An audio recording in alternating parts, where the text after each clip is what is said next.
All right. What you gonna read, Svi? And I want you to guess who wrote it. Okay. It's not going to be that difficult, but I'll read it. So the folks at home can listen as well. Old witch hunters never die.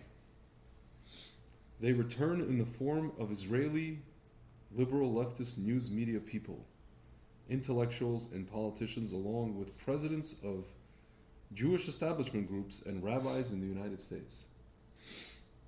For those too young to have experienced the late United States Senator Joe McCarthy and his smearing of character and names of innocent people, for those below the age of 300 or so, who never lived in Salem or participated in the great hunt, which is which, regret not. McCarthy and the Salem witch hunters have returned in full regalia, but this time in the Jewish communities of Israel and the exile. As I step back and review the events that have occurred since 26,000 Israelis voted that I be their representative in the Knesset, I am overwhelmed by the sheer magnitude of the screeching hatred of the liberal intellectual mob. Racist, fascist, madman, pig were among the kinder epithets thrown out by the liberal humanists and Democrats of the Jewish state and their partners in America. Hitler, Nazi were the more relevant, juicier imprecations brought down on my head. And of course, all from people who pride themselves on their culture, fair play, democratic tolerance, and intellectual ability to discuss any and all issues significantly, calmly, rationally. Their hatred is a poisonous, noxious thing. In the time since my election in Israel's Knesset, I have seen hatred and defamation and lies and shrill, irrational, hysterical bile, all within the framework of a stupefying refusal to debate me on any of the issues at hand. I have seen Israeli government television and radio rule that blank, a Knesset member whom they utterly oppose, be therefore not permitted to appear on programs, to have his statements reported, and to have his press conferences covered. I have seen yellow journalism reporting and blatant deliberate lies, all with the intent to smear and defame. I have seen the armed forces whose neutrality and non-political status must be assured in order to unify rather than to drive yet another wedge in the fabric of the people, plan a campaign of hate and defamation against blank, a Knesset member, forcing soldiers to attend lectures by leftists that drip hatred and poisonous venom. I have seen the official army radio devote an entire day to non-stop attack on blank, a Knesset member, including the damning of his crime, seeking to have Jewish law obeyed in the Jewish state.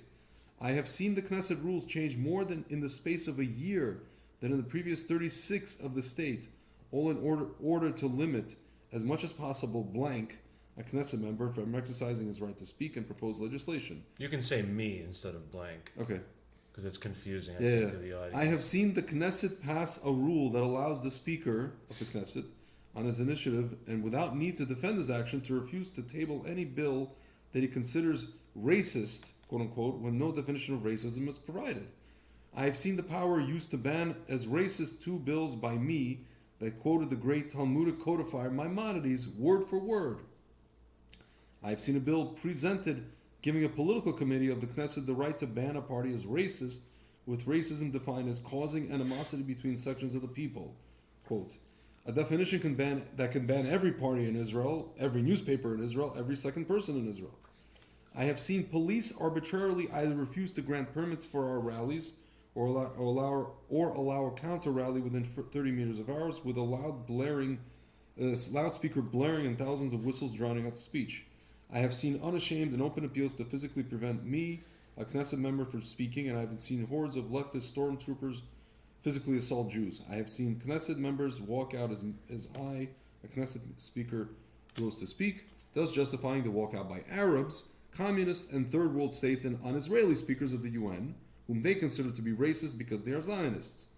I have seen liberal, progressive American Jewish establishment groups join in the lies, the smears, and the refusals to sit at the same table and debate issues with me, a Knesset member, thus justifying PLO hardliners who will not participate in discussions with Zionists. I have seen synagogues and temples who have hosted Arabs and black anti-Semites refuse to allow me, a Knesset member, to speak. I have seen Jewish establishments in the United States pressure hotels and halls to cancel contracts for meetings by me, a Knesset member. I have seen Jewish establishment groups in Canada and Great Britain, almost done, asked their governments to refuse to allow me, a Knesset member, entry into their country, and they have succeeded. I have seen a joint effort by Israel and the United States take away the U.S. citizenship of me, a Knesset member, despite the fact that other such Knesset members over the years have never were so threatened. I have seen the president of Israel welcome to his residence communists and pro-PLO Arabs and refuse to do the same for me, a Jewish Zionist Knesset member. I have seen the same president cheerfully attend the National Convention of the Israeli Communist Party, where a message from Arafat condemning Zionism was read, while refusing to participate in the National Convention of the party of me, another Knesset member. I have seen the Prime Minister of Israel say that he does not consider Knesset member, me, to be part of the Jewish people, thus opening the doors to a host of religious Jews to offer similar exit visas to other Jews. I have seen the blue-shirted, uniformed and ununiformed leftist use of Hashomer HaTzahir and Hanoar HaOved, faces twisted in unbelievable ugliness, mouths cursing, arms making obscene gestures, even as they threw eggs and rocks at other Jews who backed me. I have seen the season of hate and hypocrisy as those who foam at the mouth over fanatics, who throw stones over the Sabbath, threw rocks over fascism, quote unquote, as those who worship at the altar of democracy, demokratia, attempted to break up a legal meeting and tried to stifle free speech, as those who blast the rightist for lack of respect for the law, charged a platform which was granted by police permit lawfully. I have seen murder in the eyes of the leftists, the mixed multitude, which has infiltrated the Jewishness of the Jewish people and who pollute us with their sick self-hate and hatred of other Jews. I have heard a call to murder Jews. Not a Jewish leader or intellectual newspaper or liberal humanist cried out. I have seen incitement to murder of Jews, open and hysterical, permission, mobilization to shed Jewish blood. I have seen Jews walk all over me and saying anxiously, with the greatest of concern, watch yourself, be careful. I have seen the face of real fascism and real cruelty and real hate and real vicious animalism, and it is important that you see it too. For it is the face of gentilized Hebrews who represent all that is foreign and antithetical to Judaism and who are driven by a deep pathological attempt to destroy the source of their existence. Let there be no mistake. These are the haters, the primordial, visceral haters whose ugliness is a stench that comes from deep in the soul. These are the real fascists, the real killers. They hate and wish to destroy me, but only as a symbol of that which is the target of their ultimate hate. They hate me because they hate Judaism and Jews themselves, and there is nothing they will not do in order to wipe out that my ideology that they correctly see as true Judaism, a Judaism that brands their own lives as fraudulent, empty, and truly un-Jewish. Concerning these did the rabbis say, greater is the hate that an ignoramus has for a Torah scholar than that of a Gentile for a Jew. Greater by far, far, far greater, and far more dangerous. They hate the Sabbath, they hate the laws of Judaism, they hate the yeshivas, and they hate the rabbis. They hate being Jewish, and they hate God. They hate Zionism and the Jewish state, and need to be different. And they hate me for representing all of this. And they hate the bitter reality of hundreds of thousands of supporting and marching for and believing in all the things that they hate. And so they are prepared to use any and all means to destroy the Jews of Jewishness. And the most frightening and dangerous thing is that in this ugliness, I have seen and recognized the haze of hatred and murder past. Rabbi Kahana. Go ahead. Yes. So, Yeah. So is this going to be a retrospective on Rav Kahana? no. No, It's not it's gonna be that. going to be. This might as well have been written yesterday. Yeah. Well, truth is It's- enduring through all time. I think it's just he's trying to demonstrate a spiritual phenomenon that exists, unfortunately, in Israel, especially not really in the population, but those over involved in government, those who are primarily associated, with what's called the left, and there's the classic trope of the self-hating Jew. People don't know how bad it really is, especially in the halls of power, and so Well, a lot of it stems from this enduring self-esteem issue among the Jewish elite, not just the Israeli elite, but Jews in America suffer from this very similarly, this desire to be, just normal Americans, or a nation just like any other nation. In the case of Israelis, and to be accepted and to be liked and to be considered just like everyone else. And it's this like need. It's like when these people go around trying to prove like, look, we're just like anyone else. We're normal, just like any other nation. Nobody believes it because it's not true. Our haters don't believe it, and and the people who love us don't believe it. Yeah. Nobody who understands who we are believes that, and it's those people who suffer from that delusion more than anyone else. It's the Jews themselves, which is what he's talking about there when he says, the hatred that this type of Jew has for Torah and Judaism and authentic Jewish values is greater than the hatred that any Gentile could ever have for us. I hear what you're saying. I'm going to push back a little bit because what he's describing, this like absolute like kind of like animalistic hatred that he experienced, specifically from like government kind of like entities,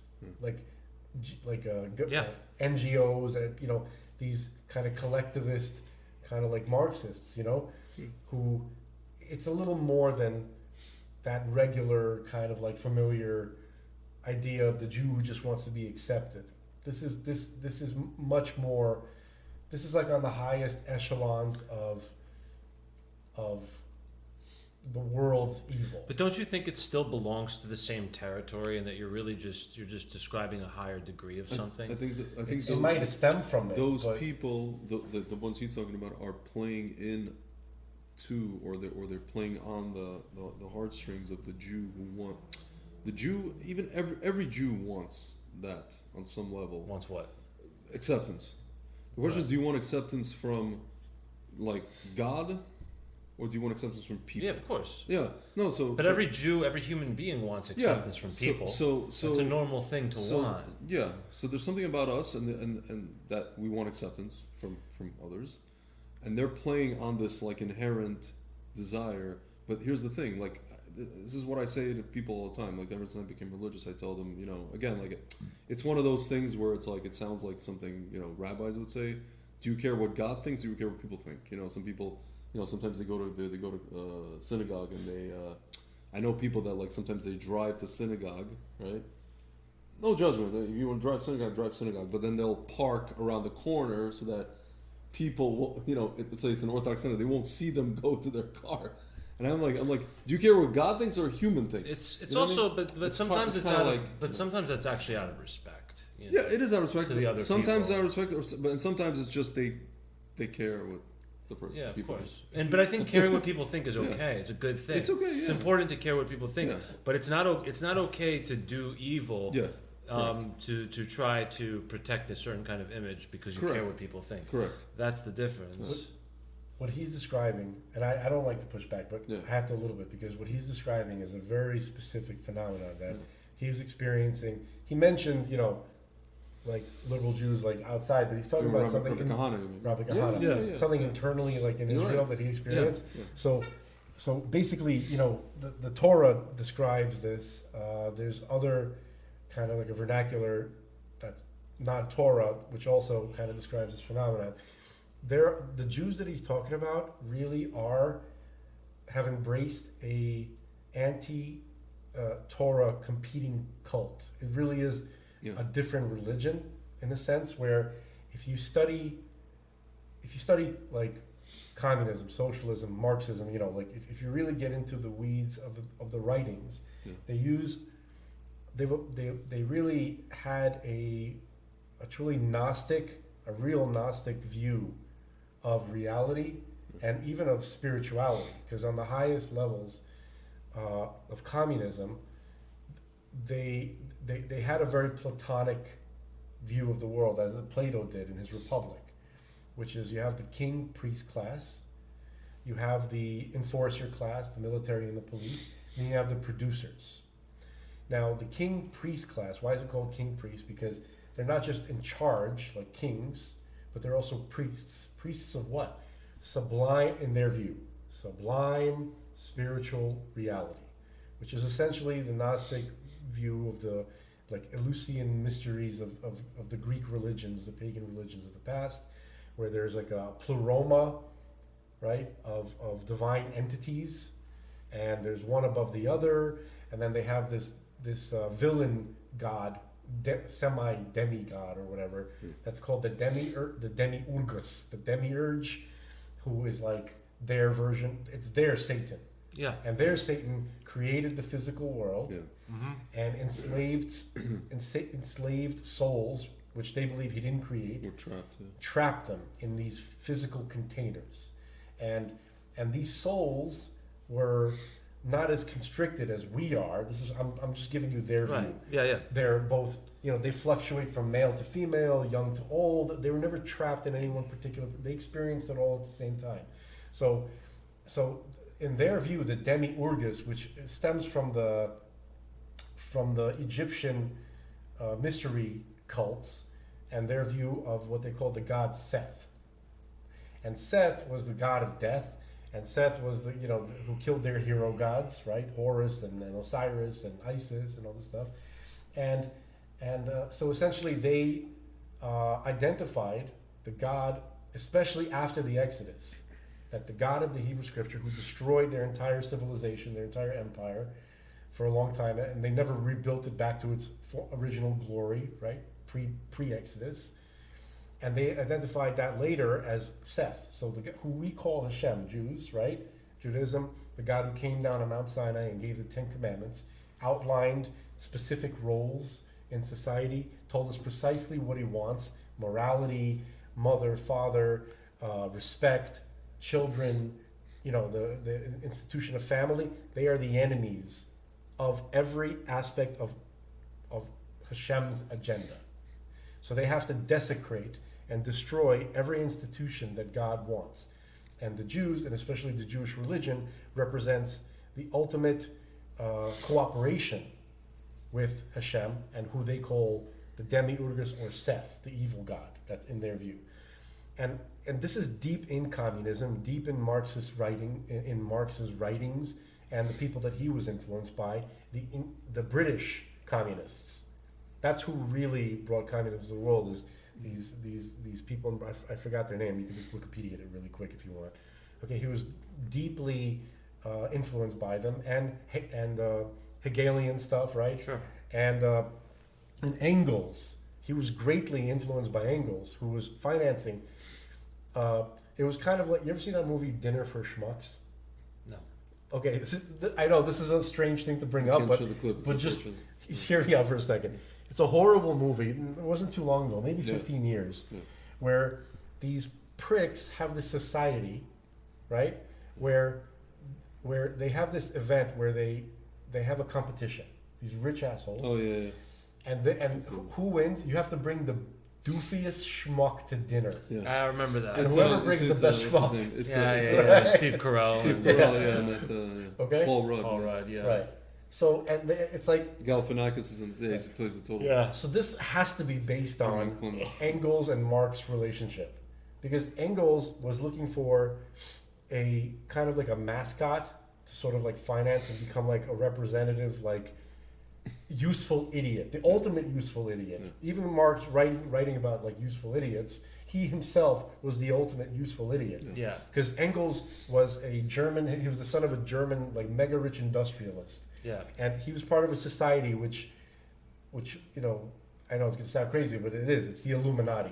Yeah. Which is funded by the Austro-Hungarian royals and Habsburgs, stuff yeah. like that. So anyway, and they were deep into this occult Gnostic stuff. Okay, and so that's essential. And unfortunately, some of the people who were involved in the founding of the state of Israel, right, They were wrapped up in that world. They were wrapped up in that world. I think that's true. I think it can, but I think that could also be overstated. Like, I'm somewhat familiar with the ideological trajectory that kind of worms its way from the early Enlightenment period into this sort of Marxism, into the next phase of actual communism as practiced by after the Soviet Revolution and everything, but it's like, you know, let's be as precise as we can. The Israeli elite, like first what we call First Israel and its predecessors, they had their own flavor of this. It Sure. wasn't strictly like they Yeah, were for part sure. of this other religion. It was a very Jewish thing.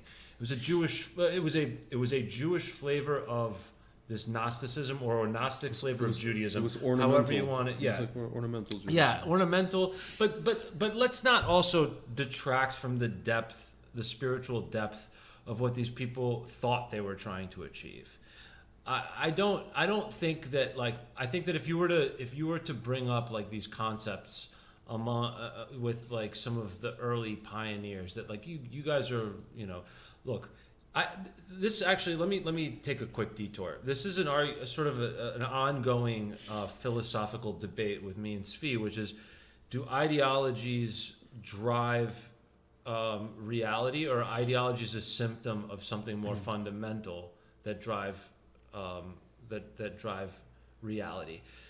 In order to create the state of Israel, in order for this project to work, the closest, like, it seems like that Theodore Herzl came closest to a vision that was actually practicable and like a kind of the necessary pathway to make a country start. If you've ever read a Jewish state, or the Judenstaat, you see it's such an elegant document. I mean, he goes step by step. He says, this is what will be necessary, and this is at a time when nobody believed that this was possible, or not in the practical sense. He's like, no. It's not just Zionism is an ancient, obviously an ancient ideology. Before him, But there were like all these rabbis. there were all kinds that of were people, talking and there were about people who had some ideas of how to make it happen. But he was like, okay, we're living in this reality right now in this century. This is the nuts and bolts, like actual building blocks, like realpolitik way that this can happen and probably will happen. So he was a sort of a prophet, and he was an engineer. So what he said was, look, in order for a state to exist in this land, it must be settled. Who's going to settle it? Which kind of people are we going to have? A bunch. The merchants are going to be the first ones to settle? No, that doesn't work. The land needs to be settled, and the land needs to be cultivated. Those are the first people who are going to come. And who are those going to be? They're going to be the most desperate. Those are going to be the most desperate. And that was true. That's what happened. And so what you have is a nation that was, and what he said was, that's going to be the first phase. It's not going to stop there. That's going to be the first phase of this sort of secular vision, like engineering project. And then after those guys come, then the engineers are going to come. Then the merchants are going to come. And finally, when all hell breaks loose, the last of the last, everybody else will come, and that will include the elite class, the wealthy class, yada yada yada. I really believe that the ideology that really fuels First Israel is the pioneer ideology. It's a religion that comes out of an agricultural sort of necessity. Like this was, it didn't have to be communism, but it kind of had to be something approximating that.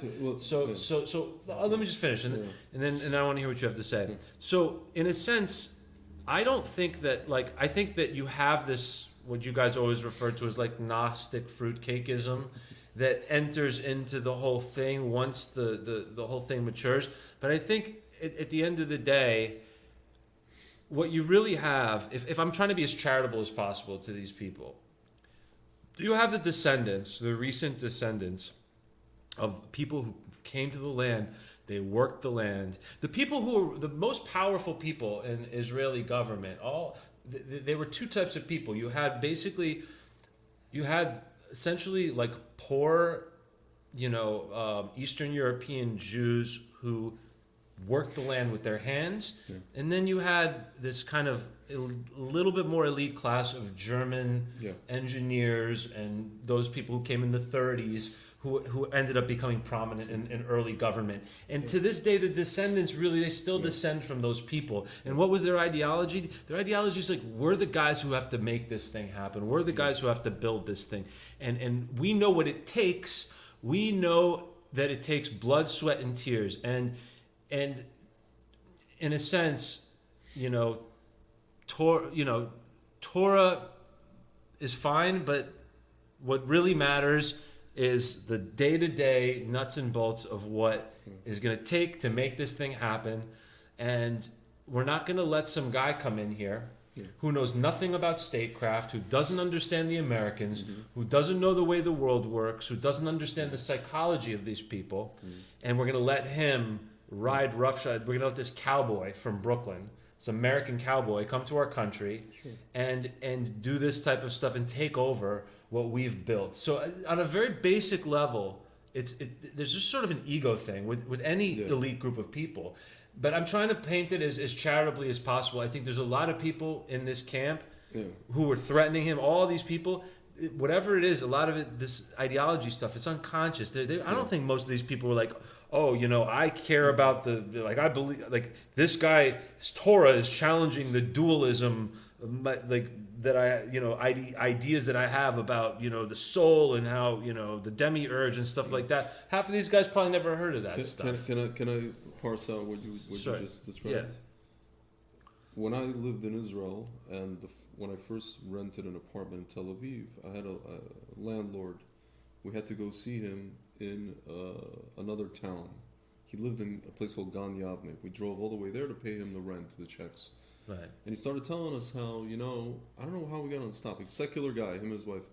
He said, a lot of the stuff they don't tell us, they never told us in Israeli schools, elementary schools and high schools, was that some of the first people to cultivate, to settle this land were religious Jews. Yeah, some of them Hasidic Jews. That's true. So these first few, what we call aliyot, immigration stages, it was both religious Jews and not religious Jews. Sure. Then you kind of fast forward to, like you described, the 20s and 30s and maybe even 40s. Israel almost had a civil war between these Zionist factions. Yeah. That you remember something called, it's in this book, called the Altalena. Altalena, yeah. Altalena. Yeah. Yitzhak Rabin and Ben Gurion fired upon what's his name, Menachem Begin. So, but that, by the way, though, for the audience, that wasn't religious versus secular interceding. However, the guys that were fired upon were the people that wanted to elevate. Again, I'm giving too much credit now to Bibi, but he's doing it for political purposes. But let's just say for a second, he's like elevating. His whole family's religious, whatever it is, right? Yeah. He's giving some kind of power to these to people with this on their heads. So you had these. It's like literally just two factions. The thing that was fighting Kahana, Rabbi Kahana, was it was a party called Mapai Mapam. Yeah. Labor. They were dominating the body politic of the Knesset. Even if you had right wing guys, like you said, those people are not, even after are not conscious. This is even after Begin actually kind of turned it on its head. So, but it's still, these guys were still running the show, and to some extent, they're still running the show. They had the labor union, the Histadrut. They had the media with them. They had all the Supreme Court since then. Right. And they're the ones that were leading the charge. And if somebody was following them from the right, like you said, they didn't believe in this demiurge stuff, whatever it was. They're following him because for political reasons. They like you said, the guy just comes in like a bat out of hell. He didn't know kind of what's flying in Israeli politics. He's just like, okay, I have the Torah and I have my ideology, I have my mouth, and I'm going to use it. I'm going to talk, and everybody was just like, hello, like whoa. It's like shock. Mm-hmm. Some people are just shocked. Other people, it's an ideological. It's a threat to like what they think Israel is. So, I just wanted to address some of the points. Yeah, please. For like in terms of like recorded, like what's well documented, right? Like you can go back at least 400 years, right, before the establishment of the state of Israel. Do you want to give it? I don't know why it's doing that. Let's see. That's the Satan. Yeah. All right, we're good. Okay.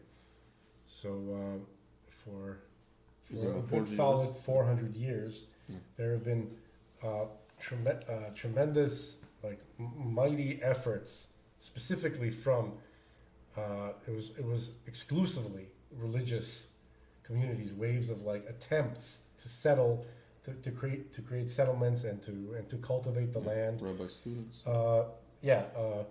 The Vilna Gaon had sent people to set up settlements. Sure. The Alter.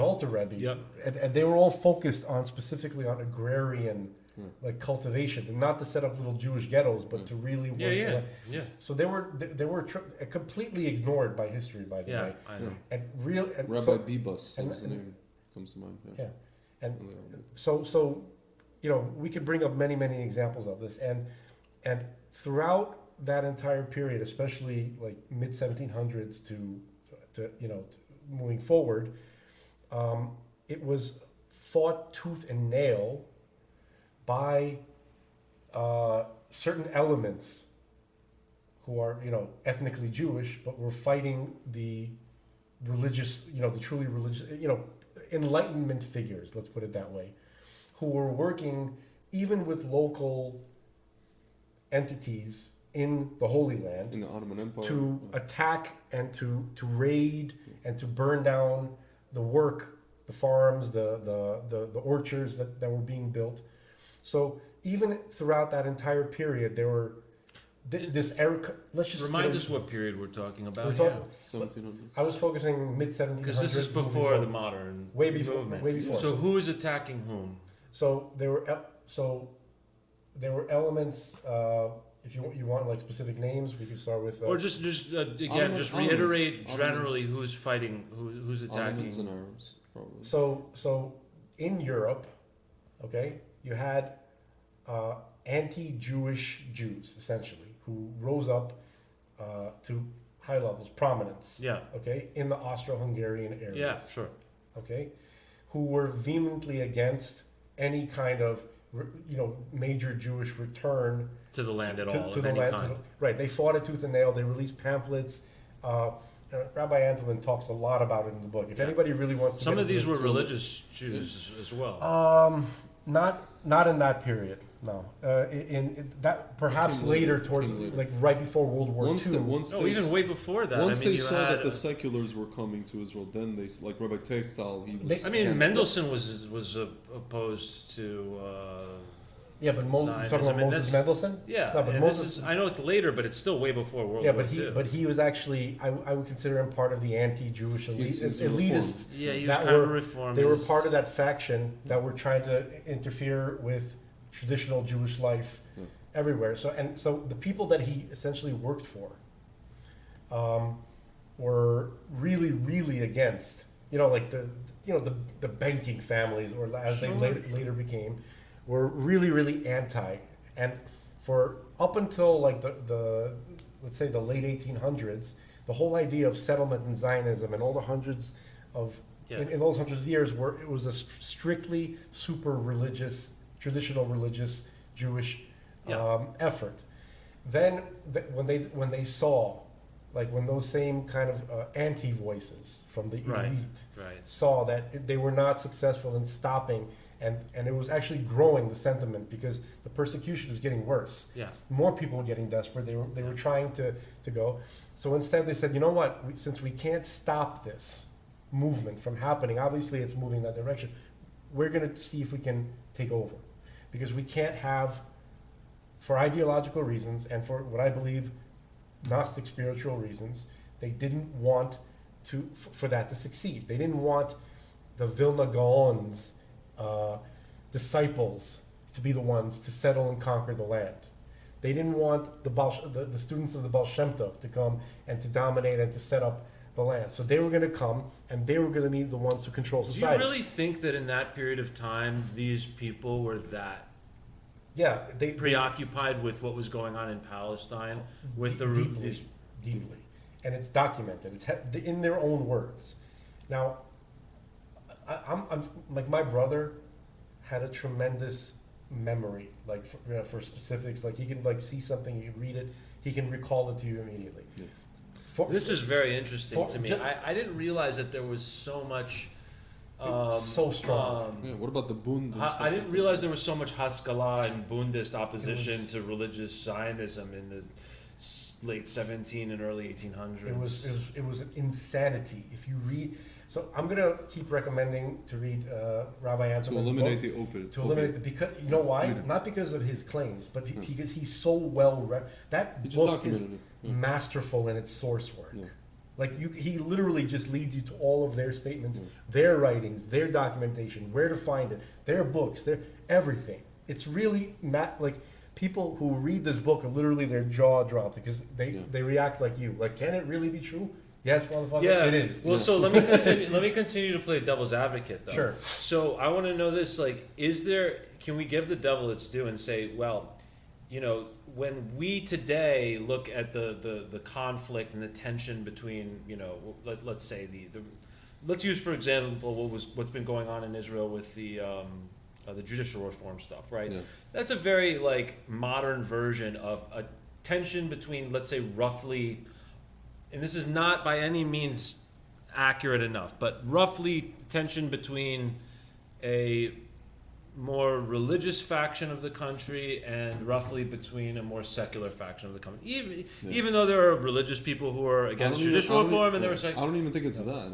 I think they're just trying to have like a regular system like America has, where it's like checks and balances. Fine, whatever you want to call it. But Yeah. the point is that's what I'm saying. Yeah. Even more to the point, Yeah. the battleground seems pretty like reasonable, and like Yeah. that the people that are pro judicial reform, I think there's still interesting arguments.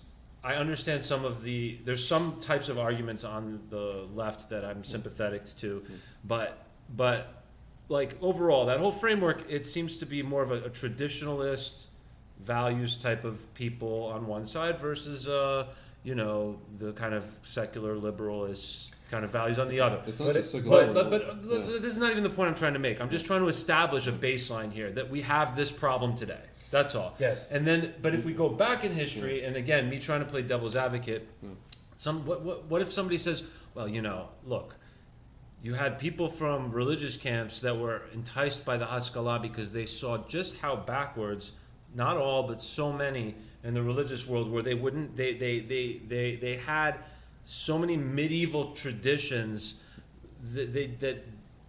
that were clearly disproven by science, which today, at this point, every religious scholar would agree they got wrong back then. Like, I don't know, I can't think of a good example of that. I can't think of any examples. that mice just spontaneously like grow out of nothing, Listen, or the whatever the thing is. The point is, I don't know. I'm just saying that, like, when I think of my grandfather and my father's father, who were both born into religious families but rejected them and became secular. Okay.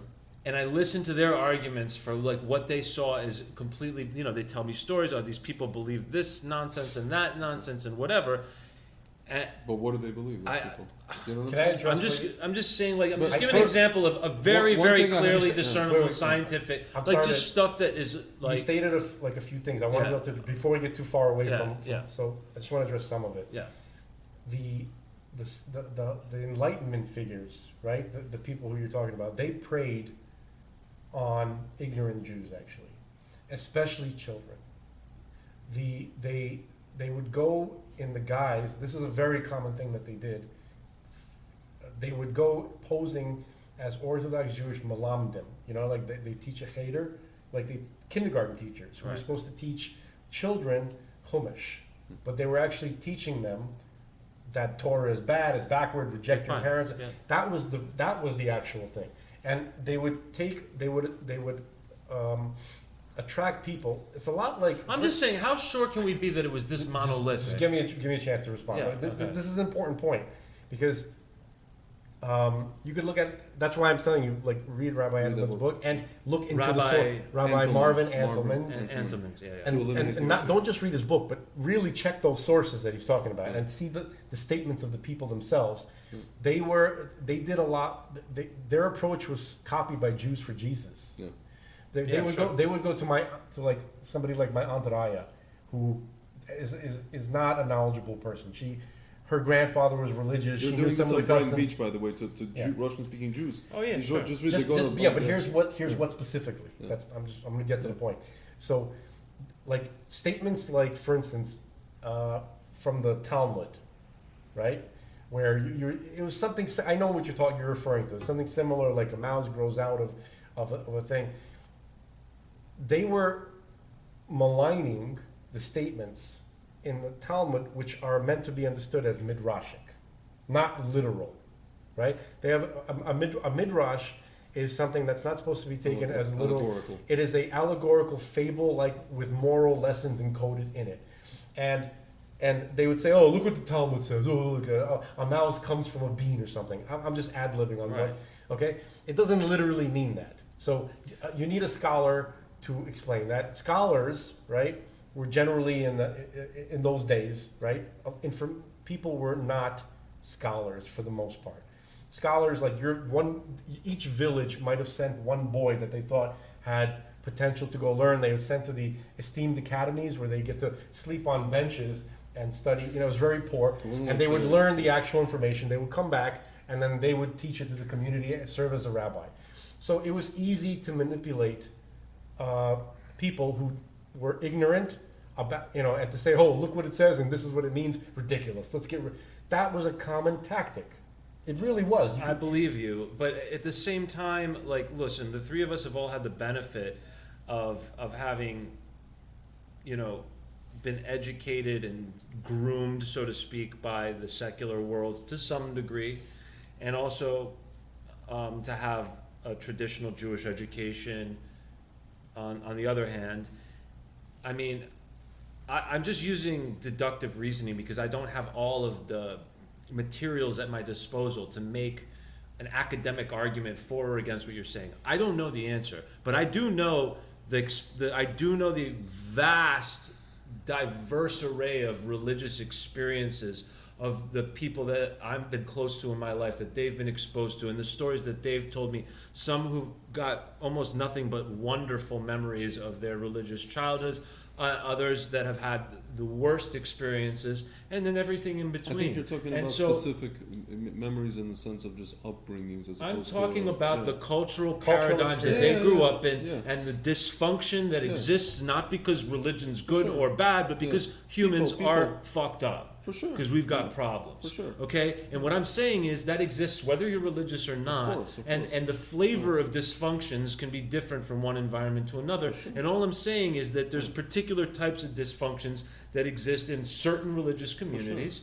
And there's certainly many types of dysfunctions that exist in secular communities. And ideologies are flawed because we're human.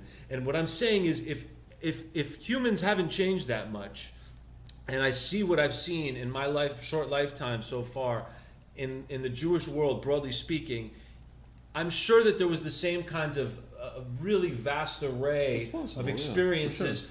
300 years ago, and I think we like to overly romanticize. And this is not me defending. I'm not defending the Haskalah. But I'm actually more sympathetic to your argument. I'm trying to give the devil his due here. I am more sympathetic to that argument. But to sit here and say That's that, fine. like, the people in that time, that there was nothing, like, I don't think it's fair, like, for us to say, like, the leftists in Israel, there's nothing, they have nothing logical, like, rational, or no real reasonable concerns to bring to the I think table. we're We were talking talking about about, two different... we're- we're talking about the leaders versus... We're talking about The leaders too. Oh, no, so them we're- too. so- Yeah, no, the it's not- fruitcake leaders. Wait. Some of those guys have just a second before They you- have legitimate grievances. I have. This is my book. Yeah. Okay, I have five or six of his books here. I'm obviously, like, very sympathetic to Kahana, but I can still sit down and say, I can understand a rational reason why the people acted the way they did towards them. There is an authentic including concern. wanting to kill a person? Dude, No, Can I tell you I'm- something? The people who were protesting against judicial reform, this is on video.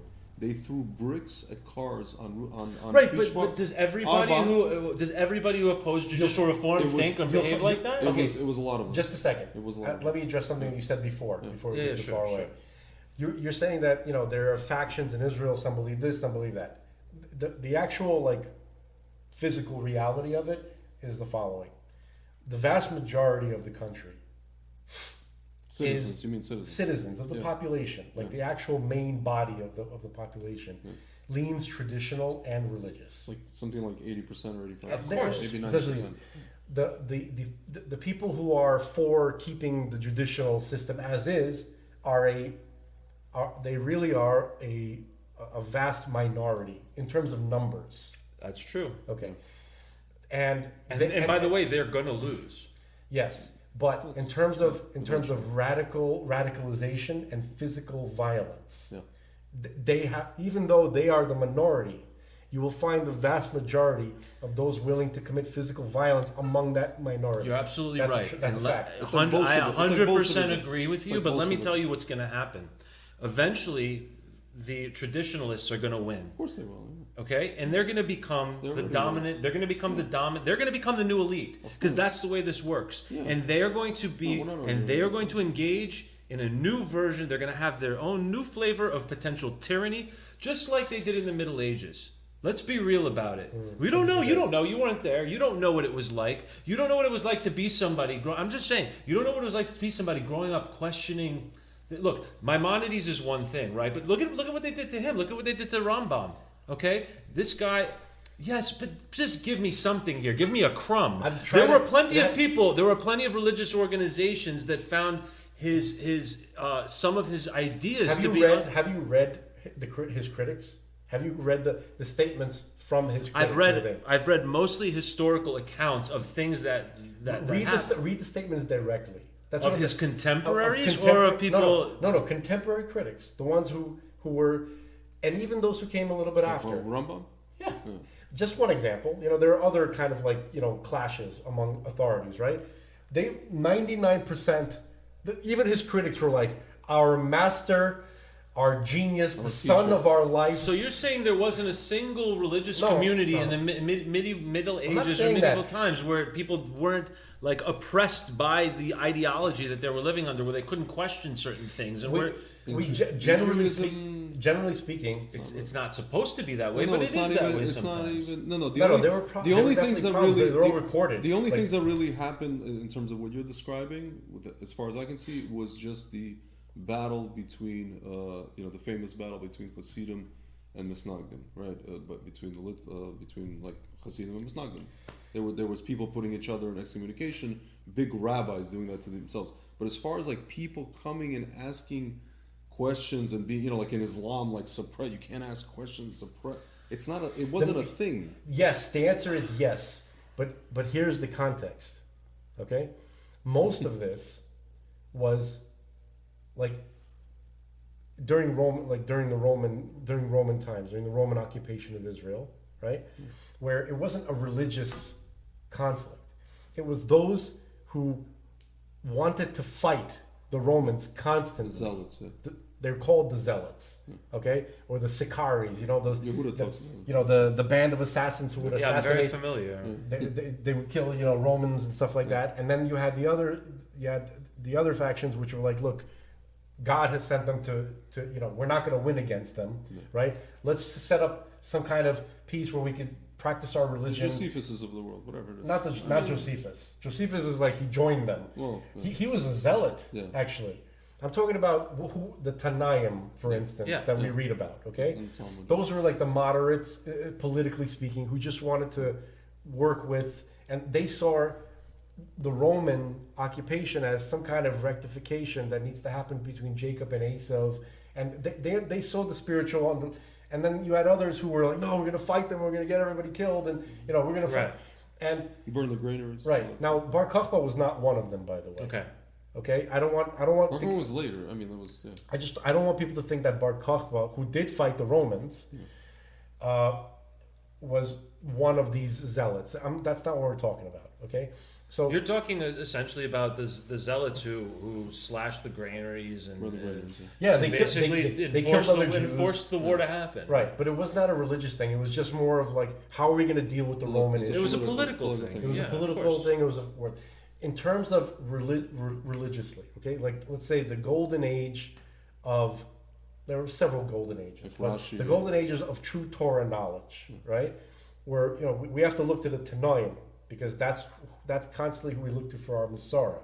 Okay, so everywhere where their statements were studied and understood and explained as it was meant to be according to the Masorah, you found better environments for people, less oppression, less superstition, less nonsense, less things that were actually absorbed from the surrounding. I 100% agree with that. Listen, just to backtrack a little bit on what I said, I think if you take the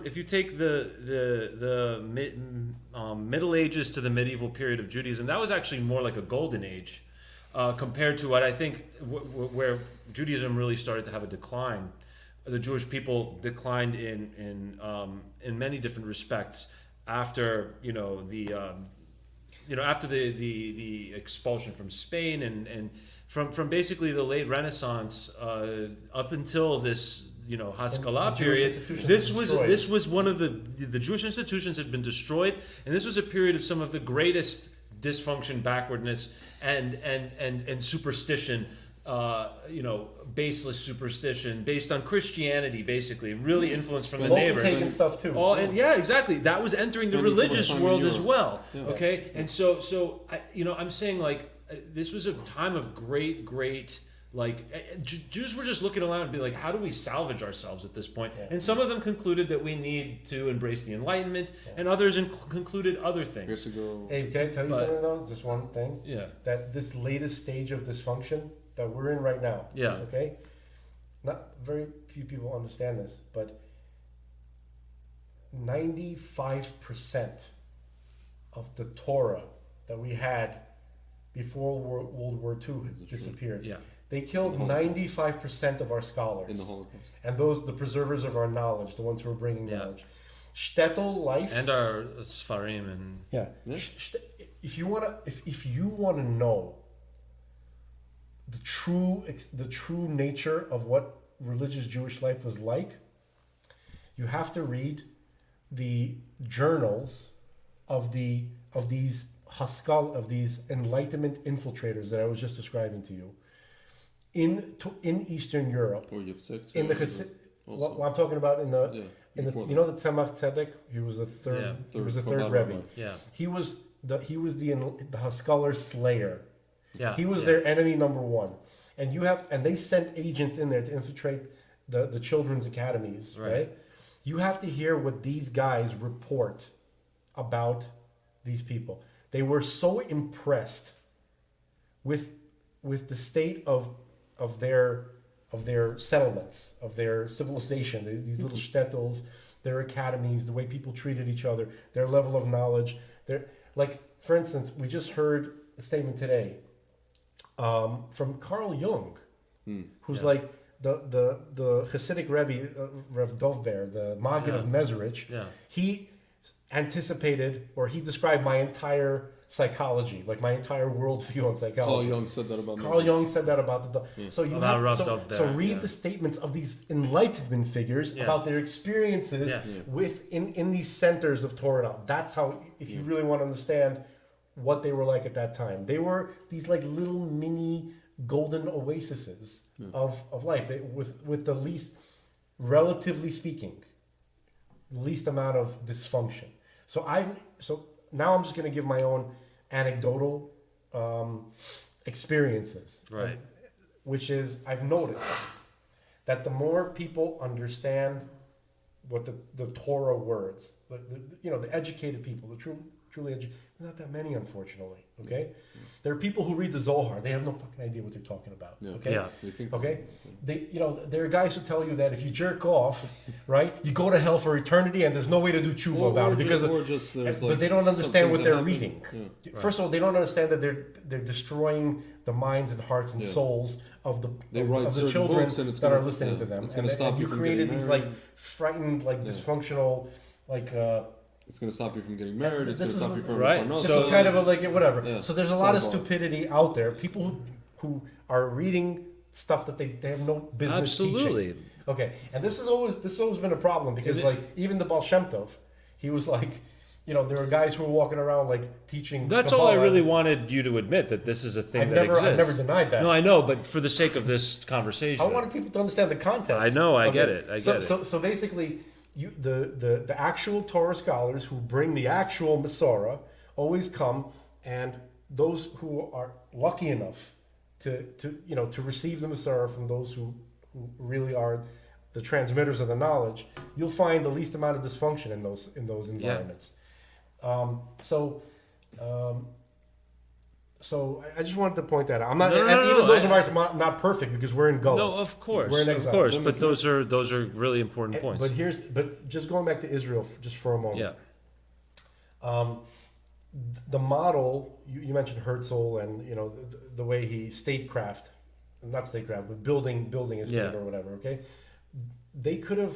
there were other ways to go about it, and they had hundreds of years of data from the religious efforts and by the way, they came there and built on top of the infrastructure that was built by religious people. Yeah. And then claimed it for themselves. Petach Tikva. Yeah.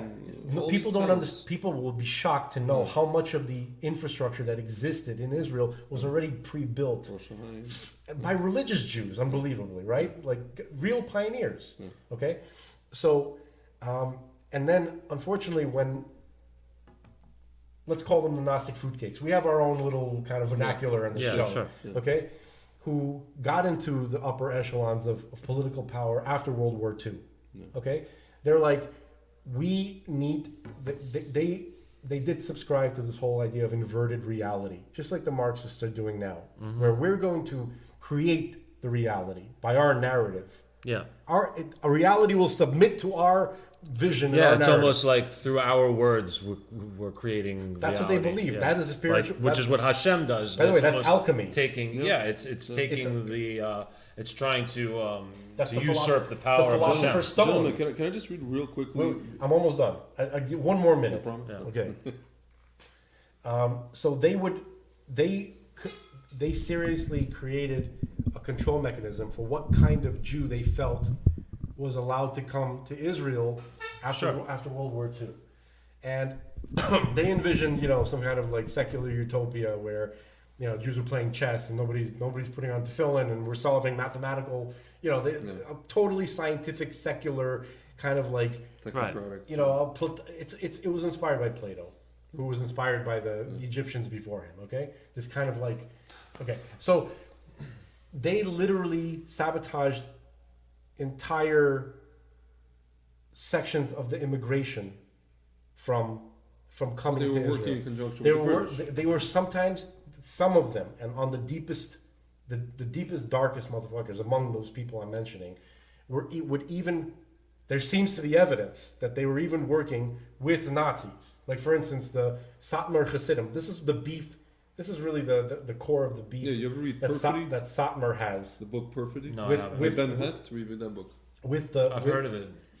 With the secular leaders of Israel. I recommend, but I don't recommend that book. It's very upsetting. Yeah. Okay, and if it's true, and it certainly seems like there's some truth to it, some of the guys, some of those like early political figures, after, right, during and right before World War II, seem to want to make sure that certain Jews were killed off.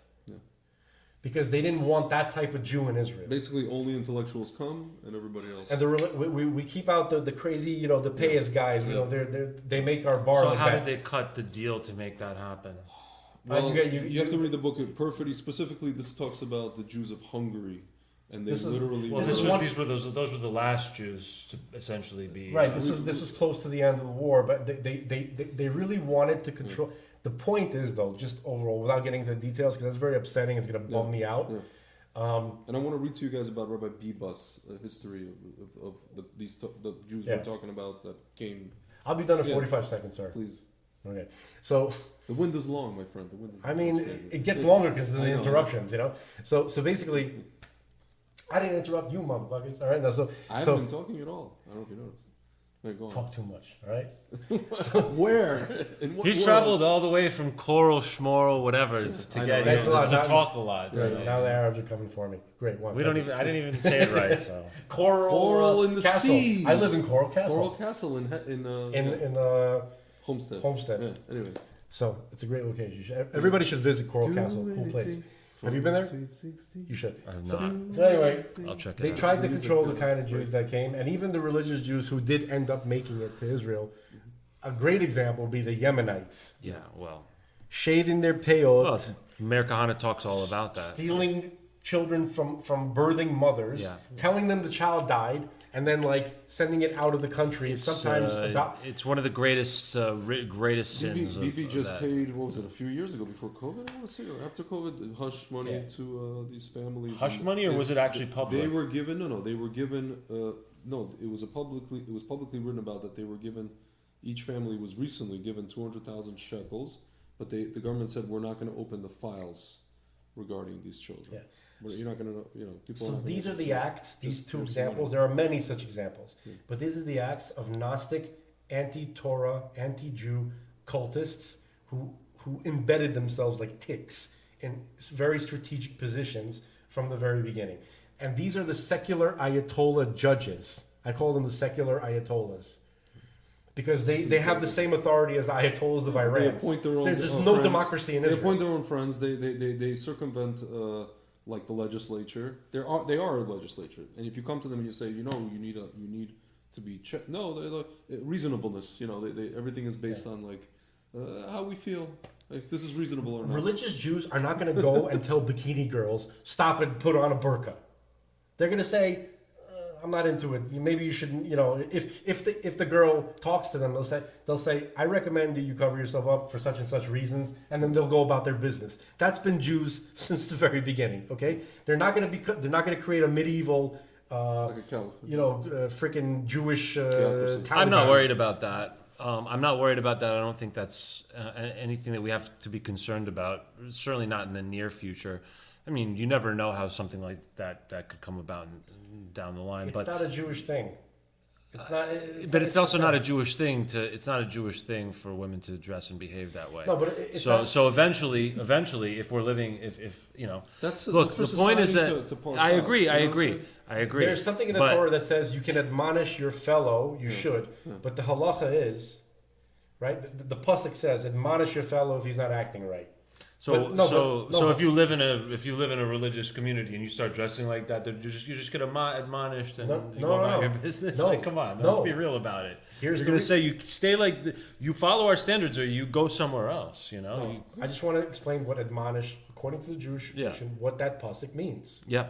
It means admonish your fellow means your buddy who will listen to you. Only talk to someone who respects your words. Yeah, if don't you see- scream Shabbos and throw rocks If you at see them. your buddy doing something wrong, Drive or me to the bus. you see your friend, your brother, doing something wrong, you can only admonish them if you think that they would actually listen to you and not react negatively Basically, not to what you're coercion, saying. no coercion. You have no right to tell somebody to admonish someone who you know is gonna, just kind of Yeah, don't disregard. go to you. Tel Aviv and go. That's Torah. Go Shabbos. Yeah, yeah. and all this kind of thing. So that's that would be that describes the basic attitude of outreach. That's always been like that with the Jews. We're not the freaking, we're not the Taliban. We're not Saladin. We're not Can I read to you, gentlemen? Richard the Lionheart. Sure. Can I read to you, gentlemen, the just about this Rabbi Bibas and just kind of people he was associated with? This is early. Actually, President Herzog honored him recently, very quietly. Okay. He's actually like the Bibas family. The father is somehow related to this Rabbi Bibas. Yeah, that's the what I was- children and all that stuff. So he was originally from Gibraltar, and he ended up moving to Israel eventually. This is the mid 1800s. He lived in Hebron under the Ottoman when it was under the Ottomans. Yeah. So I'm just going to fast forward. So it says, in 1810, he came to London, England, where he met with Jewish activist and philanthropist Sir Moses Montefiore. Montefiore helped to fund Bibas activism. In 1831, Bibas was appointed the chief rabbi of Corfu, Greece. Now we fast forward, Zionist activism. 1839, 1840, Bibas visited many Jewish communities, particularly those of Europe, Inspired by the Serbian and Greek revolts against the Ottoman Turks, Bibas began advocating a mass repatriation of Jews to Israel, then part of the Ottoman Empire. In the same year, he met Yehuda Alkali and became Alkali's mentor. Alkali went on to become the influential proto-Zionist himself. In 1852, 1 year after his wife died, Bibas made Aliyah and was welcomed by his students in Jaffa, which is like part of Tel Aviv now. Later, he moved to Hebron, established a yeshiva, and built his extensive library. He died 2 months after his arrival and was buried in an old Jewish cemetery in Hebron. Legacy. The Jewish community of Hebron used to hold a memorial ceremony for Bibas every year on Yom Kippur evening. This tradition ended with the 1929 Hebron massacre that forced nearly all the city's Jews to flee. In 2022, Israel's President Isaac Herzog commemorated Bibas on the 170th anniversary of his passing in a ceremony at the president's residence, calling him one of the first forerunners of Zionism. His tremendous historical contribution has not received significant recognition. You know what kind of recognition he got? He got a little tiny, it's not a street, it's an alleyway. That was my first apartment in Jerusalem that I ever had, in Nachlot. In Israel, a street in Jerusalem is named in his memory. I used to live there. 9 Bibas. In 1953, Professor Solomon Zeitlin made the claim that the Dead Sea Scrolls may have come from Bibas' library after having been looted during the 1929 Hebron massacre. In March 2025, the grave of Rabbi Yehuda Bibas was finally found after decades of attempts to locate it. It was understood that it had been buried in the old Jewish cemetery in Hebron, and that he was buried specifically in the section known as the Rabbi's Plot, but little other information was clear. The Jewish community of Hebron relied on oral traditions for grave locations. Following the 1929 massacre, much of their communal knowledge was lost. In 1967, there was an effort to identify as many of those buried in the ancient cemetery as possible. However, the specific location, okay, I was talking about all this stuff. There's plenty of these kind of arguments. So let me make a let me kind of not push back, but let me throw another wrench into the argument here. So let's say like all the guys all of these religious Zionist pioneers, proto-pioneers, had the right idea. They came in and they were the ones to really build everything first, and then the other ones came and stole their glory and their thunder, and the seculars came in and whatever, and then eventually they gained the power and they took over and they shaped the nation in their own image. So only two things, like one or two things in combination can be true here. Either the secular Jews understood something about reality that these guys didn't, that allowed them to take power and create and basically create the state in their image, or they were, I guess that would really be the only thing, or they were evil, or whatever it is. I'll tell you what it was. Or these religious people did not calculate enough variables to maintain political control. Rabbi Kessin, I think it was Rabbi Kessin and a few other rabbis, they talk about something called bribing the Satan. Basically, the seculars, having been the ones to found the state, was bribing the Satan. Hashem had to bribe the Satan. Because if these people would have, the religious would have, first of all, they didn't really have a desire to create a state. If they would have went on and to try to create something, yes, number one, if you look at what was kind of going on, we had World War II, we had all these different, things going on, all these different factions in the world. Most likely, you needed, we had the UN, right? The UN was going to vote on statehood, right? The UN, particularly Stalin voted for Israel to have a state. Yeah. Stalin was not going to vote for a religious Jewish state based mostly on Torah and tradition. Right.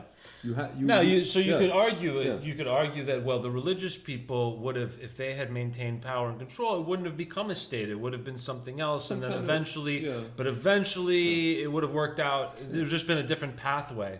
But I mean, what did Rav Kook have to say about this? I mean, he seems sure. to believe that there was something more righteous in some regards about the Rav secular Kook was pioneers giving than other no, he was people. giving credence to the secular pioneers who worked the land. Yeah, exactly. He That's gave, what I'm talking about. Yeah, but I listen when he was you probably know when he, And they far when he was outnumbered by that point. But you know when he was writing, when he was around, Yeah, he was writing in the 20s and 30s. He was put in excommunication by the rabbis because they understood that they understood what he was writing, but they also understood that what he was writing. First of all, a lot of the people in the religious community, again, they weren't really ready necessarily to hear these things because he saw things from a broader perspective. He did. Yeah. And he was giving verbal credence to these people, but there was a difference between the people working the land and the people who were trying to people the scribes who want to understand. Can I try to attempt to kind of Steer the ship. No, just give a glimpse into the view of Rav Kook, Yeah. like how he saw the world in general. Sure. He was one of the deepest Kabbalists of the world I've had ever So seen. we have. And he really absorbed this one characteristic of the Baal Shem Tov, where the Baal Shem Tov looked at people as they are, not in this world, but their perfected form after they are already rectified in the world of Atzilut. You have some familiarity with the spiritual world? Yeah. We're in a Asiya. For those who don't, we're in a Asiya. Then above us, what we generally call heaven, right, is called the world of Yetzirah, right? When the first pasuk of the Torah says, "And God created the heavens and the earth," the heavens, that's Yetzirah, okay? Then above that, you have this world called Beriah, which is the first entry into what's technically called the creation, where beings in that world have some extremely minute self-awareness that they are something perhaps other than God, or like they have their own identity. And then you have the world of Atzilus, where there are beings there, but they're so close to God that they have no even self-awareness, and that's considered a level of perfection pre-creation. And that's a very deep aspect of our soul is located in the state of consciousness called Atzilus. So when the Baal Shem Tov, he had this love for every Jew, right? Because he saw them, he could see the very root of their soul in God's essence, and even lower a little bit in this world of Atzilus. So when Rav Kook saw, he used to visit all these, really anti-religious, anti-Torah, the most, Jew-hating, Torah-hating kibbutzim on Israel, super, super lefty, like commie, straight up commie, right? And they were like, "Oh, what's this guy? He's bothering us." You know what I mean? He would look at them, he could see them from that level. He was on that level where he was like another Baal Shem Tov. He could see people, he could see the essence of their soul, and he just loved them. And they just felt that love, and they couldn't resist. He used to say, "I wish I could hug the whole world." Yeah, he was just the sweetest human being, and nobody could resist that love.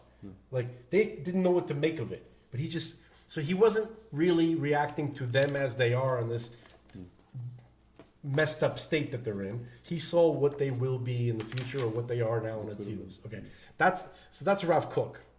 Okay, so the other rabbis, even those who understood that state of mind and respected and loved him, they're like, you're a little bit ahead of your time. And look, we understand. But he also spoke very much on a terrestrial level, like about reality. He said, "Look, these guys are not Torah observant Jews. They are not. They're gonna build a lot of the functional aspects of the state, and then they're gonna become the dregs of the state. Then they're gonna have to eventually be washed away. Yeah, like in not them as people, but I'm saying their ideologies, their philosophy, and that's a very practical thing to say. And he was right. Look around. You think I don't think people in the 1920s realized that the secular Jews were gonna.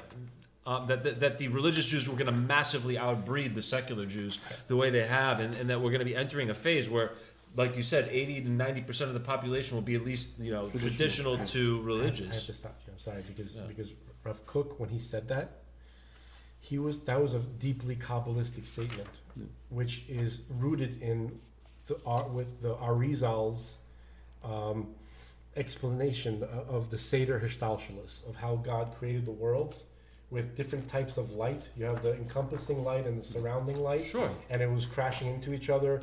And he was essentially talking about the creation of kalim and light, Yeah. vessels and Vessels light. and light. Yeah. So the dregs are No, he's talking about wine. a symbolic. Yeah. Can I read the quote though? Yes, This just a quote, second. yeah. They're symbolic. They are. I understand the symbolism, but the symbolism of pointed the to something. coagulated light that the Rizal was Yeah. describing. So God forbid that he ever think that they would be discarded. No, not discarded. That the Yeah. that the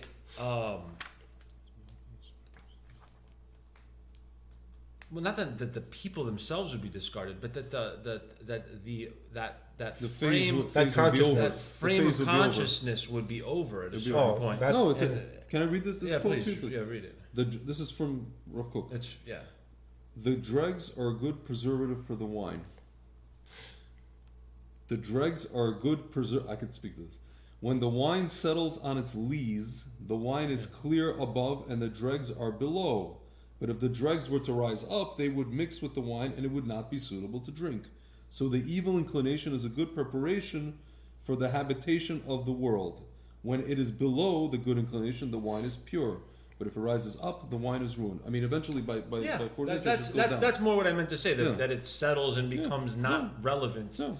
on the same It's level. but it's yeah. a natural process. Yeah. Meaning right now Yeah. that these guys are fighting what's about to happen to, like you said, we're going to win. They're just fighting. It's like dregs fighting. They're trying to stay up. It's going to go down. They can't. We have to be careful, though. We have to understand. We have to try to understand some of the valid concerns of some of the people in these factions, For sure. and they have to try to understand that. We have to make them understand that we're not trying to destroy their way of life. You know what I always say? It has My to friend be- lives in Gush Etzion in a little town called Pnei Kedem. In Yeah. Pnei Kedem, his neighbor is Simcha Rothman, the person who initiated these judicial reform. He's the main lawyer from the Knesset. Leftists came to the settlement over there to protest. I always tell my friend, I'm like, invite them for Shabbos. Yeah. Don't throw. Just invite them for. You guys are already here. You guys flipped all the way here. Invite them for Shabbos. That's how I feel. This is like There's- it it's pains ridiculous. me to see people trashing Jews, trashing other Jews No, they weren't. because of They just whatever let them they're. stand there, whatever. No, Pe- but you know, I'm saying, or even the ones that are going there and protesting. I don't like. You know, The look. Avigdor Liebermans of the world. Let's boil this down. Who has his entire family is religious. by the way. No. Just Yeah. look. He believes that people like him, people in that mindset, they're going to take away bikini girls. That's really what this boils down to. Don't you You think he understand? cares more about? You think No. he cares more about that than the fact he that doesn't care. Haredim aren't His fighting electorate, in the his military? electorate cares about the beginning. Right. He doesn't really care. He knows. No, I'm talking generally speaking. When like in the population, right? When they think, you can't let a religious guy become the prime minister or the leader because no more bikini girls. It's really that stupid. And I understand because bikini girls are awesome. I get it, but ultimately, It's like if it's a like Jewish birthright. Come to if a Israel. Jewish person enlightens themselves with a little knowledge, right? Like, for instance, let's say I became dictator of Israel, right? This is literally the only thing that I would force with an iron fist on the whole population. Okay. Do what? They all have to have a classical education. No coercion for observance, none of that. Yeah. No limits on anything that they do. No, Yeah. I'm not taking away free will, but you don't even have free will if you don't have the knowledge. What do you mean? Define a classical No, education. just Torah classical education. Okay. Just to know. Yeah. Know Once the you principles, know, know, then you what can the word choose. means, Yeah. know what these halachas are. Yeah, Whether you follow them or not, that's up to you. I think for a state for a state that calls itself a Jewish Jewish, state, yeah. that's a bare minimum. They took it. They took their free will away. They took these. They don't people's have free will. knowledge away. Yeah. It's just like people who don't know about my brother's protocol. They don't have no fucking free will because they don't. Look, you can learn what this doctor said. Look what his results You were. can choose. You can't choose not to do something if you don't you know don't know about about it. it. Right. Yeah. If you want to ignore them, go ahead and die. Whatever. 100%. Okay. Yeah. No, I think that's a really important point. And on that note, I'm starting to fade. Unless Is you have it one okay more if thing. I read one more thing about towards what we're talking Let's about? do it. That's a good note. Let's This is end on called- Rav yeah, Kook. this We is started called- with yes. Rav Kahana. This is to what he's speaking. Yeah, It's called the legal. It's like little. These are little I know. things They're that like he wrote. aphorisms. Yeah. or whatever. The legal system, challenge to spirituality. The center of life of the soul of Israel is in the source of holiness. Through truth and faith we were born, and thereby we grow. We do not have disparate values. Unity rests in us, and the light of the one Lord lives within us. The laws of the living God's Torah distinguish us from every other nation. Holiness is at work on us internally. The great aspirations of our life are directed to it. There are inklings of holiness in every nation, but not all their life values stem therefrom. This is not so in Israel. In all of your ways know him. That small passage that encompasses the entire corpus of Torah, which is actualized by rare individuals, is actually the inheritance of all of Israel. Every life's aspiration and life's desire, acquisition, wealth, honor, dominion, expansion in Israel flow from the source of holiness. Therefore, the laws are the holy of holies in Israel, and therefore the smicha, institution of rabbinic ordination that bears the name of God, is so vital to us and typical of our national character. The evil Greek-Syrian government intuited the value of this great, we have Hanukkah coming up, great treasure and forbade the smicha, like we haven't had real smicha since then. And Rabbi Yudah ben Bava gave his life to preserve it. The effect of that martyrdom remains, for it deepened the special character of Israel, holy to the Lord. Moses, our teacher of blessed memory, upon grasping the power of the law when it was first instituted in the nation, uplifted all the values of law until the end of generations, to the divine content to which the laws of Israel reach. And the search for God came together with Israelite jurisprudence. When the people will come to me to seek God, when they will have a matter to come to me, I shall judge between a man and his neighbor, and I shall make known the laws of God and his precepts. The God quest of law has remained an Israelite treasure, which is manifest in the divine character that encompasses eternity and shines forth in the land of Israel, and the land of his portion, the place of light of the holy treasure. One more paragraph. Christianity abandoned law, rooted herself in apparent mercy and love. It's just, like not by works, just like feeling. That undermines the world and destroys it. By emptying law of its divine content, it becomes seized by the grossest wickedness. The poison invades the private law of the individual and spreads throughout the souls of the nation, becomes the foundation of national hatred and depth of evil of bloodshed without removing the yoke from man's neck. The eyes of all must be lifted to the light of the world, the light of the Lord, which will be revealed through the Mashiach, the God of Yaakov, and he shall judge earth righteously and nations justly. He's talking about like us having actual halacha. Yeah. So I know that we're going to cut it off, but I Yeah. just wanted to use the last minute Please. to say something about my brother, because Yeah. his birthday is on Thanksgiving. It's coming up. I mean, he's Hebrew birthday. No, his Hebrew Oh, birthday was the second of was. Kislev. Oh, okay. Oh, okay. But his, Actual. me and my parents. He was celebrate born on November 27th. November 27th. My sister's November 27th. 1973. Yeah, same birthday. So this is his. 1973. So he exactly. My sister's November 27th, 1974. That's wild. Yeah. So Eric's sister is also on the same. December 9th. Yeah. So today is his 52nd birthday. I mean, Yeah. 27th is going to be his 52nd birthday. yeah. And Ooh, wow. so the number 52 is very important. It's very messianic, super messianic number. So are you familiar with the Milui? Like the expansion of Hebrew words. Like for instance, every Hebrew letter has a name, Yeah. and the name is spelled with letters. Yeah. Right? Aleph, Aleph, Lamed. Lamed, Pei. Aleph, Yeah. Lamed, Pei. That's Right? Milu. So, the name of God, for instance, let's just go straight to that, is Yud Hey Vav Hey, right? So, but Yud has a spelling, Yeah. the letter itself. Yud, if you want to spell the name of the letter Yud, it's Yud Vav Dalet. That's how you spell That's the it. name. Yeah. And if you want to spell the letter Hey, the name of the letter Hey, there's actually 3 different versions of it. Okay, and there's a reason for that. And Vav, the letter Vav, also has 3 different ways of spelling it. Those are the only 2 letters that have that phenomenon attached to them for a reason. Okay, so there are 4 general expansions of the Tetragrammaton of God's form of Yud He Vav He, or the Shem Havaya. Right? There's what Kabbalists call the name 72. I'm not going to expand all of them. The name 63, the name 45, which is related to Mashiach, and the name 52.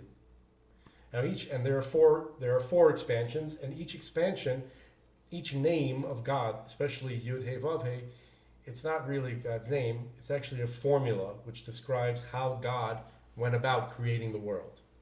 So the name 72, the expansion of the Tetragrammaton, is the formula that he used to create the world of Atzilus that we mentioned earlier. The name 63 is the name that he used, the formula that he used to create the world of Berea. The name 45 is the formula that he used to create Yetzirah, which is what we generally call heaven. And this world, which is the world of Asiya, God used the name 52. So I'm going to expand it really quick. So the name 52 is like this: Yud Vav Daled, that's the Yud. Hey, which is basically just hey hey. Okay. Yeah. Then Vav, which is The word hey is spelled hey. The letter the hey name- is hey word. spelled hey, The hey. name of hey is Yeah. spelled just hey hey, not There's hey three, yud there's three hey. ways. There's hey hey, hey aleph, and hey yud. Those are the three different ways To to spell spell the hey. name Of of the letter hey. hey. Letter hey. Right. Okay. So in the name 52, which is the formula that God used to create the physical world and even the spiritual dimensions of the physical world, or the Right. Asiya, okay, he used the name 52. So the name 52 is, and if you do the gematria of what I'm saying right now, you'll end up with 52. Yud Vav Daled. Yud is 10, Vav is 6, Daled is 4, so that's 20. Yeah. So the gematria of the name of the letter Yud is 20.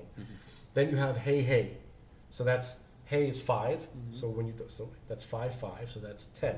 Yeah. That's Okay. right there. So that right. So then Vav is Vav Vav in the name 52. Vav is vav vav. So that's 12, right? 12. Yeah. Okay. And then Hey again is Hey Hey, and that's 10 again. Altogether, it's 52, and it's spelled with 9. So the expansion is made of 9 letters, Yeah. and gematria 52. That's the name 52. Yeah. And this name is associated with the unrectified world, the world that needs Mashiach to come and rectify it. So in Kabbalistic language, like the name 45, the Shema comes to rectify the name 52, which basically means the formula within 45 comes to affect the formula in 52, and it rectifies the world, and that's the rectified Mashiach world. Okay. Okay, so and that's related to Malchut, to the sphere of Malchut. Yeah. Is that where Bekisson thinks that Trump 45 was here? No, Whatever. 45. I know. Do He's the a tikkun for servant Asaph, of yeah. he's a servant of Mashiach ben David. Yeah, Right. of Asaph, yeah. He's an right. Yeah. Anyway, but yes. So 52 is associated with the fallen feminine, so to speak. Not women. We're not talking about Yeah, women. yeah. We're talking about like. Fallen Shina. Have you ever heard the concept of the death of the Edomite kings? Right. There's like in chapter 36 of Genesis, it describes what happened in the pre-Genesis universe. Right. The cataclysms, the worlds that got created and destroyed. Okay, so it was the feminine aspect of the Sphirot that fell, Right. and this is related to the concept of Lilith and everything. Okay, so basically, it's also gematrias, same gematrias are related concepts. So Right. we know that a big part of the rectification of the world is Eliyahu Hanavi. He's like the prelude, the herald of Mashiach, right? Yeah. And it's more complicated than that. He's also associated with the angel Sandalphon, who was the feminine Okay. underside of the angel Metatron. I mean, Eliyahu this was is all- 50, this is all Eliyahu was class. gematria 52. Yeah. So Eliyahu is intimately connected to the name 52. And so it's funny that this is the time of Eliyahu right now. We're in that exact moment when Eliyahu's influence comes as a You mean preparation for Kislev Mashiach. or you mean Kislev or in general? I'm talking about The time that this we're in. period of Mashiach, Yeah. this aspect of the revelation of Mashiach. So it's basically like 2027, 2026, 20 whatever. And it completely makes sense to me that I believe that my brother had a massive role in like the Eliyahu department. Yeah. okay, and his effect on the world. I don't know many Jews who, perhaps it was short-lived, but what other Jews had as big effect Yeah. on the world in general, right? Like full-on, not Ben Shapiro Jews, like full-on Baal Shem Tov looking, Yeah. Jewy, To super the point where Jewy, non-Jews Jewy, were Jew, like, big beard, Hasidic Jews. yeah. I mean, just the Rebbe, as far as I know. Okay, Yeah. so and the Rebbe himself is associated with Eliyahu. So here's my brother's 52nd birthday, right Mhm. at the cusp, at the very end of the calendar, Yeah. and you know these things to me are not a coincidence. No, of course Not at all. And honestly, He was, I think it's in a way incredible tzaddik. he was a tzaddik, and I think in a way it's like, well, it's not good in the sense of people could have been saved, but in a way it's like, did you really want him on Rogan, Eliyahu Navi figure on Rogan? That's Rogan's loss. I know it's Rogan's loss, but it's like, ugh. He didn't You know, deserve. Rogan- He didn't deserve it. Rogan literally said my brother was too controversial to have on the show. Your brothers, remember? My brother was Not too not to be controversial. confused with Yeah. like I don't know. That was actually. What do you because think? my- Do you think he really that was a genuine reason? I don't know. I don't think know it the was- guy. Why do I you just think- know what he said. Why do I you think he was afraid of being completely banned from because everything. of the timing of it. After he had been raked over the coals already for taking horse dewormer. I That's also- what they I- said in the Yeah, media. Whatever. yeah. He was very. Even though it wasn't.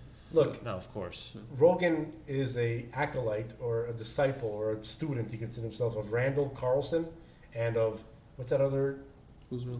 Graham Hancock. Those clowns. You know, Yeah, Graham these are Hancock. these are self-proclaimed Yes. Gnostic fruitcakes. Yeah. This guy. They yeah. hate Judaism. Yeah. They hate religious Jews. These dudes. Graham Hancock hates Judaism. I I've don't know listened to about him that. for years. His greatest fear, he literally said this on Rogan. He was on Rogan like His 50 greatest times. fear is that. Yeah. Is that Jews recover the Ark of the Covenant. Yeah. He doesn't want that to Why? happen. He believes that will destroy the world. Why? And it would cause That would be like nuclear. because he's a Gnostic fruitcake. What's that who movie hates where Jews. everybody's heads blow Okay, up? I've got. I have to hear that. I never heard that from him. Look, I think he's. I think That's literally said that. I think a lot We of the played stuff he that on the says is show. nutty. We played But that I on would the no. show. I'd love to see that. But we're gonna have to Yeah. wrap up. Yes. Thank you guys so Yo, much this for was doing like this. I think the ultimate Talmudic like. No, it good. was, It was like very good. I was needed amazing. that. It I was mean, I amazing. needed like you It's know. amazing. We had Rav Cook, we have Kahana, we had this. I really discussion. appreciate We- the incredible wisdom from you guys, and it's been a real honor to I do this appreciate with the, you. So I have an hour damn drive, so I want to end. Sir? I want to end this with complaining Please be safe. because this is a You Jewish may show. you may complain, but you may also be safe. Complain